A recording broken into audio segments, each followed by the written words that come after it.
আজ আপনি শুনবেন গি দ্য মৌপাসাঁ কাহিনী ওয়াজ ইট আ ড্রিম। গল্প পাঠে এবং অভিনয়ে সায়ন এবং মৌ, অনুবাদ এবং নাট্যরূপদান Chinmoy, poster designing Biswajit, promotional partner Ninni গ্রাফিকটো, সমগ্র পরিচালনা এবং ধ্বনি পরিকল্পনা সায়ন।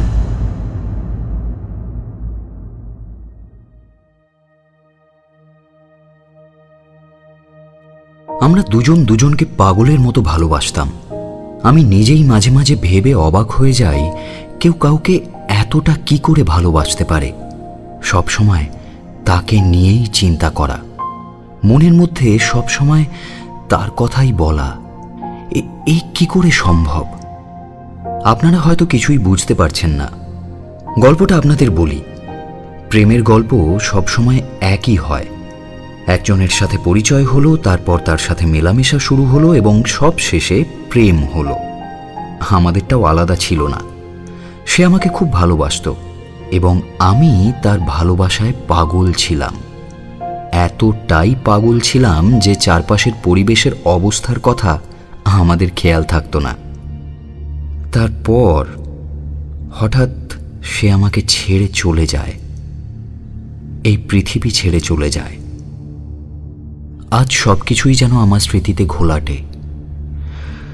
শুধু মনে আছে, সেবার যখন প্রচণ্ড বৃষ্টি হচ্ছিল, একদিন সন্ধেবেলায় সে ভিজে ভিজে বাড়ি ফেরে এবং পরের দিন সকালে তার ভীষণ জ্বর হয়।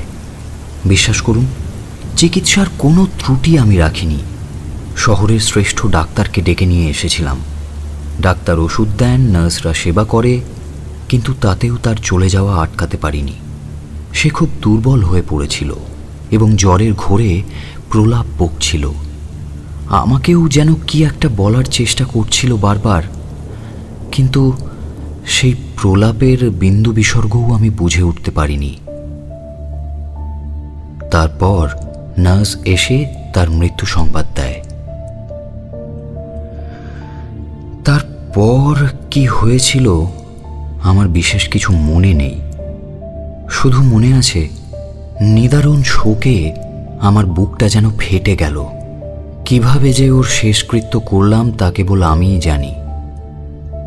তারপর বাড়িতে ফিরলাম, কিন্তু এক মুহূর্তও বাড়িতে টিকতে পারছিলাম না। সে চলে গেছে, কিন্তু চারপাশে তার কত চিহ্ন ছড়ানো। এই ঘরে ওর কত স্মৃতি রয়েছে। আমার বিয়ের প্রস্তাবে ও প্রায় কথাই দিয়ে ফেলেছিল। হয়তো কিছুদিনের মধ্যেই আমাদের বিয়ে হতো, শুরু হতো নতুন এক জীবন। কিন্তু আজ আমার জীবন শূন্য, অর্থহীন। একটা ব্যর্থ হাহাকার ছাড়া আমার জীবনে আর কিছুই এখন নেই। এ বাড়িতে আমি আর থাকতে পারছি না, সহ্য করতে পারছি না এখানকার কোনো কিছু। বাড়ি ছেড়ে বেরিয়ে পড়লাম। দেশে বিদেশে ঘুরবো, যেদিকে দুচোখ যায় সেদিকেই চলে যাব আমি। তাতে যদি এই অশান্ত মনটা একটু শান্ত হয়। অনেক দিন ধরে নানা দেশে ঘুরলাম। অস্থির মন বোধহয় কিছুটা স্থির হলো। দেশের দিকে রওনা দিলাম আমি। গতকালই প্যারিসে আমার বাড়িতে ফিরেছি।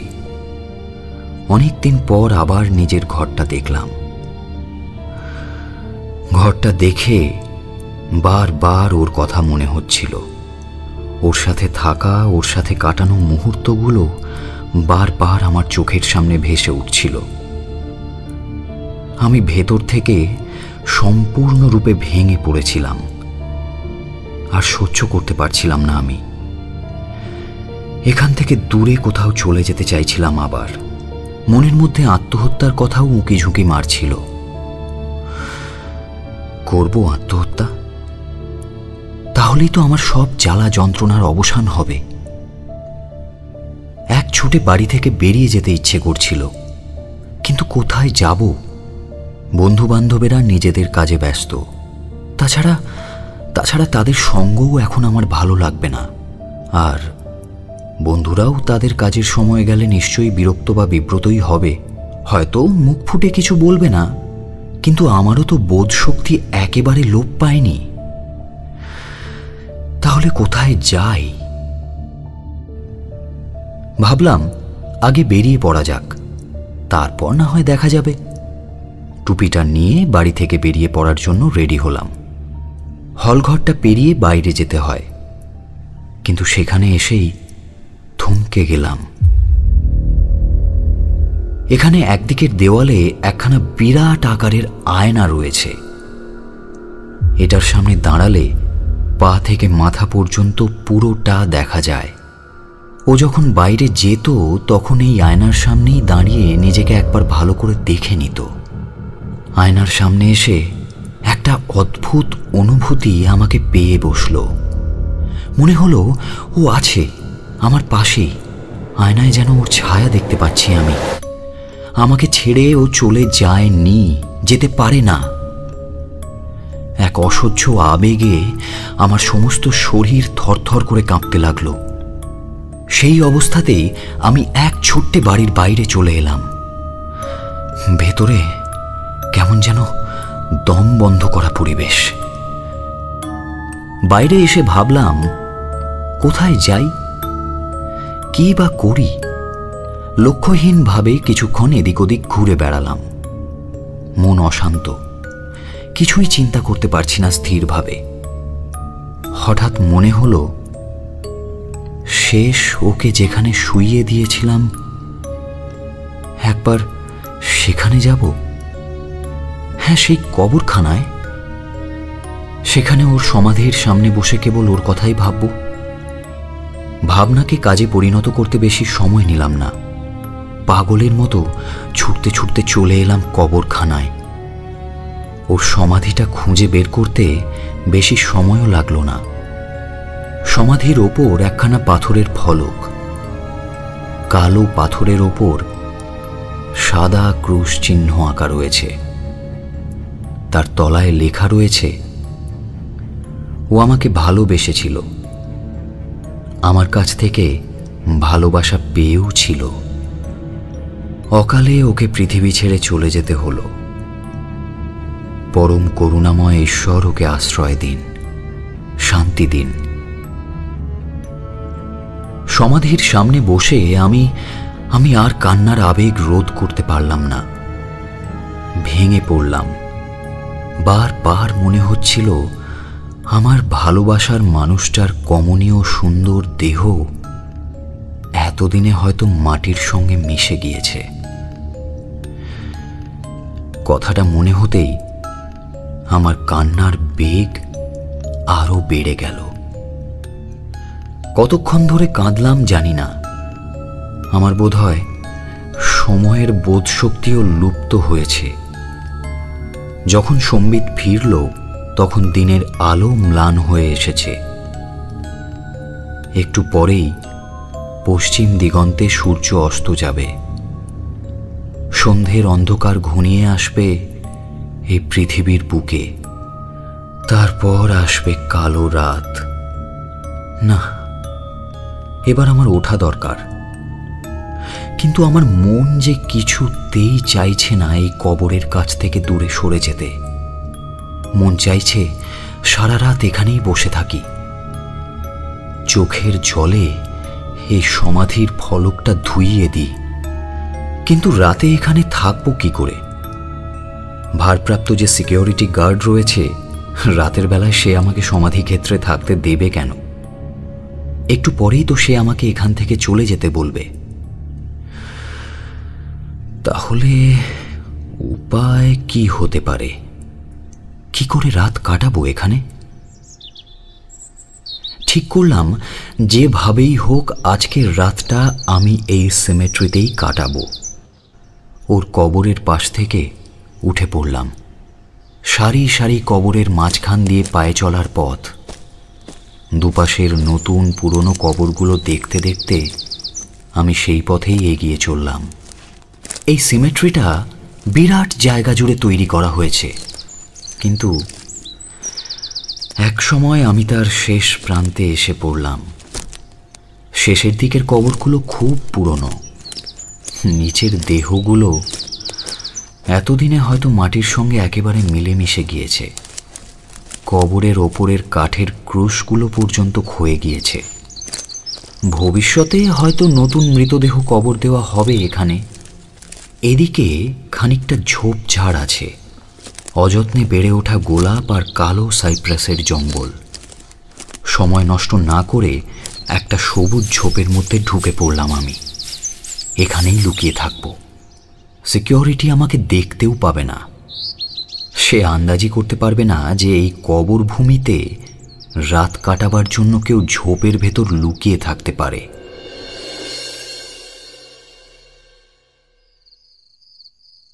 সূর্য ডুবে গেছে। পৃথিবীর বুকে অন্ধকার নেমে এসেছে। সেই অন্ধকার ক্রমে গাঢ় থেকে গাঢ়তর হয়ে উঠল। চারিদিক নিস্তব্ধ। ধীরে ধীরে আমি ঝোপের ভেতর থেকে বেরিয়ে এলাম। দাঁড়ালাম পায়ে চলা পথের ওপর। এবার আমাকে যেতে হবে ওর কবরের কাছে। পায়ে চলা পথে চলতে শুরু করলাম। আমার চারপাশে নিশ্ছিদ্র অন্ধকার। অন্ধকার এতই ঘন যে মনে হয় হাত বাড়ালেই আমি তা স্পর্শ করতে পারব। আর একটু এগোলেই অন্ধকারের নিকষ কালো প্রাচীরে যেন আমার মাথা ঠুকে যাবে। অনেকক্ষণ হাঁটার পরেও তার কবরটা কিছুতেই আমি খুঁজে পেলাম না। সেই মহা অন্ধকারের মধ্যে কিছুতেই আমি হদিশ করতে পারলাম না ওর কবরের কাছে পৌঁছতে হলে কোন দিকে যাব। অন্ধকারের মধ্যে অন্ধের মতো সামনের দিকে দুহাত বাড়িয়ে আমি এগিয়ে চললাম। কবরের পাথরে হোঁচট খেয়ে বারবার আছাড় খেলাম, কিন্তু তবুও ওর কবরের কাছে কিছুতেই পৌঁছতে পারলাম না। কবরের ওপরের পাথরের ফলকের ওপর অক্ষর খোদাই করা রয়েছে। অক্ষরগুলোর ওপর হাত বুলিয়ে কি লেখা আছে তা ঠাহর করার চেষ্টা করলাম বারবার, কিন্তু সেভাবেও ওর কবরটা খুঁজে পেলাম না। সেই অন্ধকার রাতে ওই নির্জন কবর ভূমিতে আমি একলা মানুষ। মৃতের রাজ্যে জীবিতের একমাত্র প্রতিনিধি। আমি যেন এখানে অনধিকার প্রবেশ করেছি। কবরের বাসিন্দারা যদি জেগে ওঠে তবে আমার কাছে তারা নিশ্চয়ই কৈফিয়ত চাইবে।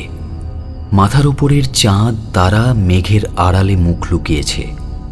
সমস্ত পরিবেশটাই কেমন যেন থমথমে, কেমন যেন অপার্থিব হয়ে উঠছে ধীরে ধীরে।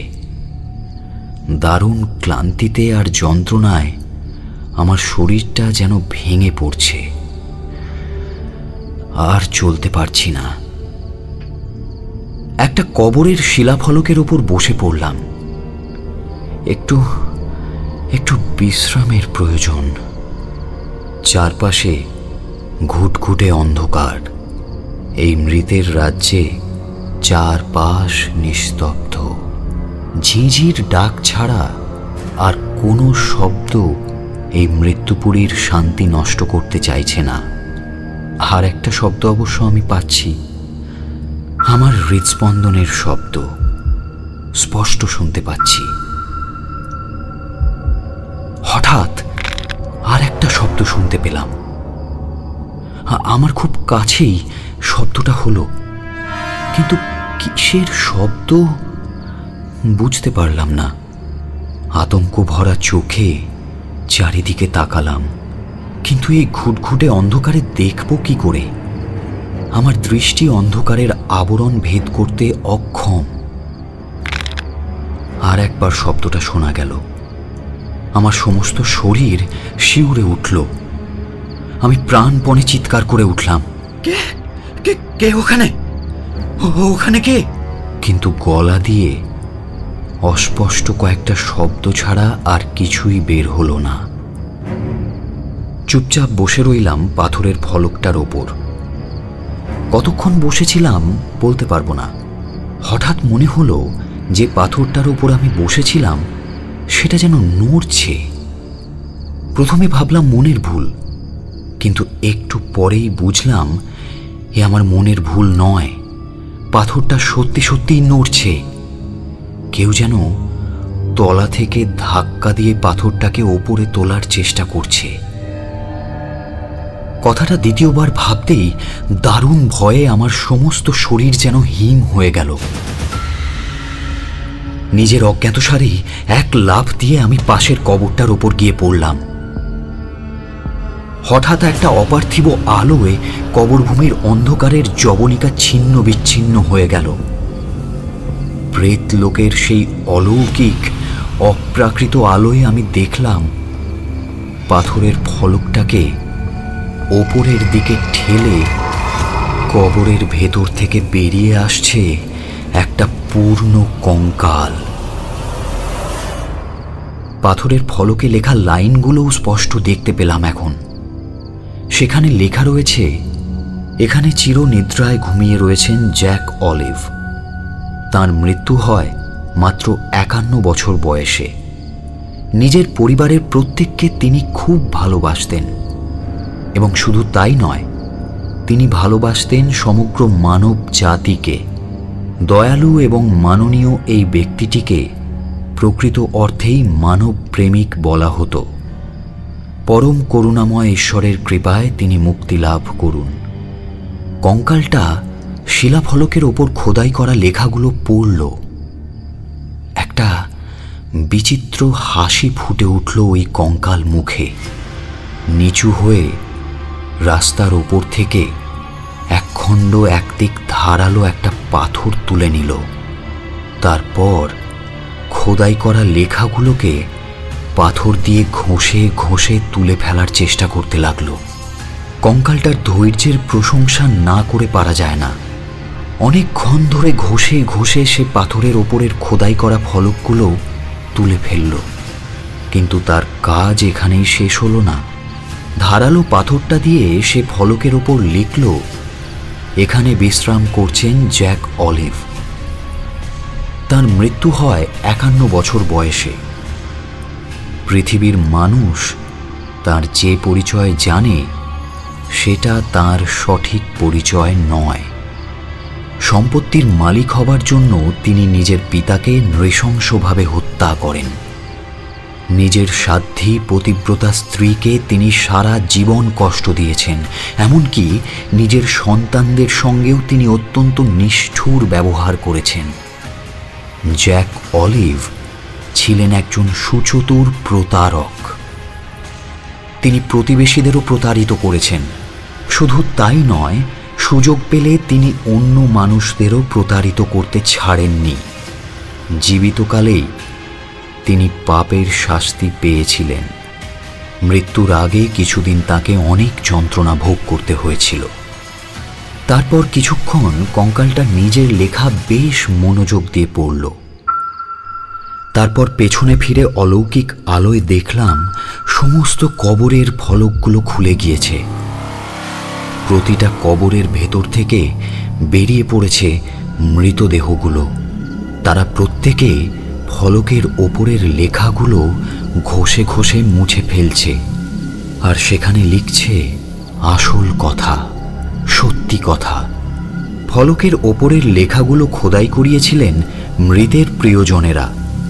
কবর থেকে উঠে আসা মৃতদেহগুলো সেই লেখা মুছে দিয়ে লিখছে তাদের জীবিতকালের প্রকৃত ঘটনা। দেখলাম একটা অস্থিচর্মসার মৃতদেহ লিখল, দেশবাসী আমাকে দেশপ্রেমিকের সম্মান দিয়েছে, কিন্তু আসল কথা জানলে ঘৃণায় আমার নাম আর কেউ উচ্চারণ করবে না। আজ আমি সত্যি কথা লিখতে যাচ্ছি। দেশবাসীকে এ কথা না জানানো পর্যন্ত আমি মরেও শান্তি পাচ্ছি না। শোনো হে আমার দেশবাসীরা, আমি মোটেই দেশপ্রেমিক ছিলাম না। দেশপ্রেমটা ছিল আমার মুখোশ। আসলে আমি ছিলাম শত্রু দেশের একজন গুপ্তচর। ধীরে ধীরে আমার মন থেকে ভয় দূর হলো। আমি হাঁটতে হাঁটতে ফলকের নতুন লেখাগুলো পড়তে লাগলাম। দেখলাম প্রায় প্রতিটি প্রয়াত ব্যক্তি তাদের জীবিতকালে অনেক অনেক অন্যায় অশোভন কাজ করে গিয়েছেন। মৃত ব্যক্তিদের প্রিয়জনেরা ফলকের ওপর যা খোদাই করিয়েছেন অধিকাংশ ক্ষেত্রেই তা সত্যি নয়। হঠাৎ মনে হলো আমার বান্ধবীরও হয়তো তার কবরের ফলকের ওপর নতুন কিছু লেখার থাকতে পারে। কথাটা মনে হতেই তার সমাধির খোঁজে পা বাড়ালাম। প্রেতলোকের হলুদ রঙের মায়া ভরা আলোয় সে কবর খুঁজে বের করতে আমার খুব একটা বেশি সময় লাগলো না। হ্যাঁ, আমার অনুমান ঠিক, ও বেরিয়ে এসেছে কবর থেকে। ঝুঁকে পড়ে নতুন কথা লিখছে শিলা ফলকের ওপরে। ওর মৃতদেহটা আপাদমস্তক একটা কাপড়ে ঢাকা। ওর মুখ আমি দেখতে পেলাম না, কিন্তু পেছন থেকে ওকে চিনতে পারলাম আমি। ফলকের ওপর ও কি লিখছে দেখার জন্য দারুণ কৌতূহলী হয়ে আমি ছুটলাম ওর দিকে। কাছে এসে দেখলাম আমি যে লেখা শিলাফলকে খোদাই করিয়েছিলাম তা মুছে গিয়েছে। সেই জায়গায় ওর নিজের হাতের অক্ষরে লেখা রয়েছে, একজন মানুষ আমাকে মন প্রাণ দিয়ে ভালোবেসেছিল। ভালোবাসার সুযোগ নিয়ে সেই সরল মানুষটিকে প্রতারিত করবার জন্য আমি এক ঘোর বর্ষার দিনে নিজের বাড়ি থেকে বেরিয়ে তার বাড়িতে যাই। পথে আমি একেবারে ভিজে গিয়েছিলাম। ঠান্ডা লেগে আমি অসুস্থ হয়ে পড়ি। তার ফলেই আমার মৃত্যু হয়। এই লেখা পড়ার পর ওই সিমেট্রিতে কি হয়েছিল আমি বলতে পারবো না। পরদিন সকালে সিমেট্রির সিকিউরিটি আমার অচৈতন্য দেহটাকে আবিষ্কার করে। আমি পড়েছিলাম আমারই ওই বান্ধবীর কবরের শিলাফলকের ঠিক ওপরে। সেই অন্ধকার রাত্রে জনহীন সমাধিক্ষেত্রে প্রেতলোকের অপার্থিব আলোয় আমি যা দেখেছিলাম তা কি স্বপ্ন না সত্যি? এই প্রশ্নের উত্তর আজও খুঁজে চলেছি।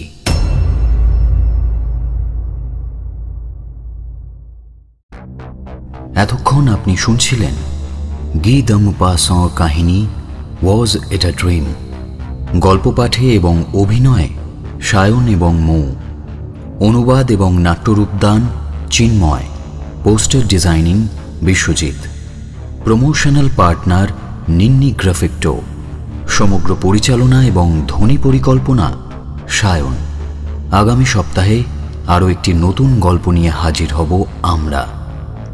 শুনতে থাকুন রেডিও মেলন 90.4 FM। Stay home, stay safe.